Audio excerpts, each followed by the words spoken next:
பெரும் எதிர்பார்ப்புக்கு இடையே தமிழ்நாட்டில் நாளை சட்டமன்ற தேர்தல் வாக்குப்பதிவு.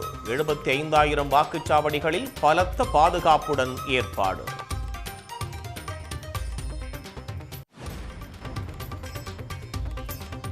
தமிழ்நாட்டில் இதுவரை 4,18,000 தபால் வாக்குகள் பதிவு. நாளை நடைபெறும் தேர்தலில் முதல் முறையாக 14,59,000 பேர் வாக்களிக்க உள்ளனர்.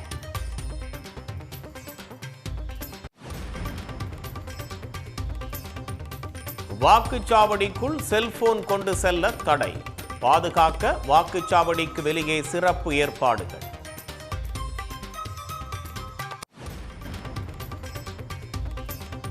வாக்குப்பதிவு நாளில் திமுகவினர் விழிப்புணர்வுடன் செயல்பட முதலமைச்சர் மு.க. ஸ்டாலின் அறிவுறுத்தல்.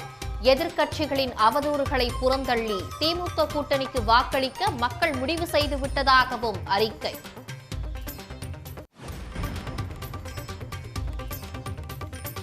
வாக்காளர்களை கவர பல்வேறு நடவடிக்கைகளை மேற்கொண்டுள்ள தேர்தல் ஆணையம். முதல் முறை வாக்காளர்களுக்கு விதை பேனா மரக்கன்று வழங்க திட்டம்.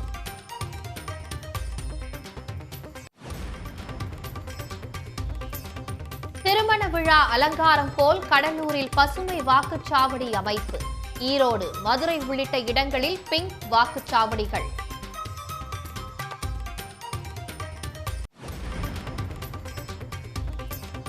கொடைக்கானல் மற்றும் கோபியில் மலை கிராமங்களுக்கு குதிரைகள் மூலம் எந்திரங்கள் அனுப்பி வைப்பு. கூடலூரில் வனவிலங்குகள் நடமாடக்கூடிய 91 வாக்குச்சாவடிகளில் கூடுதல் தடுப்பு காவலர்கள் கண்காணிப்பு.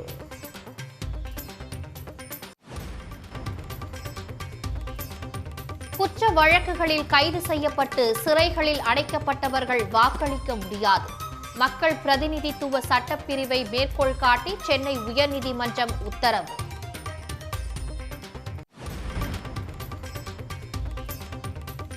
நாங்குநேரி அமமுக வேட்பாளர் இசக்கிமுத்து அலுவலகத்தில் சிக்கிய 20 லட்சம் ரூபாய் ரொக்கம்.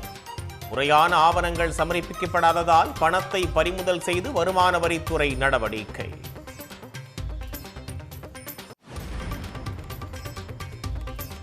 கரூர் தொகுதியில் 70க்கும் மேற்பட்ட குக்கர்கள் பறிமுதல். வாக்காளர்களுக்கு தருவதற்காக வைத்திருந்த அதிமுகவினர் குறித்து விசாரணை.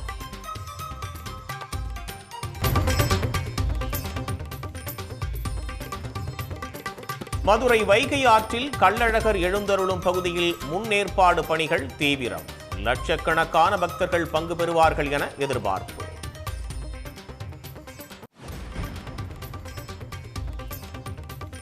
ஹைதராபாத் அருகே சொந்த தேவைக்காக வீட்டின் மாடியில் கஞ்சா வளர்த்த பொறியாளர்.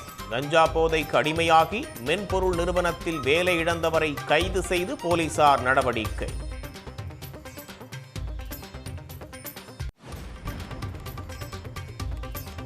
திருப்பதி அருகே தேவரகொண்டா ஸ்டேட் வங்கியில் நூதன மோசடி.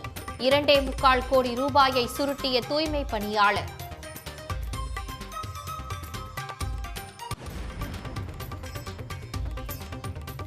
மும்பையில் பாஜக அமைச்சர் கிரீஷ் மகாஜன் நடத்திய மகளிர் இடஒதுக்கீடு பேரணியால் போக்குவரத்து நெரிசல்.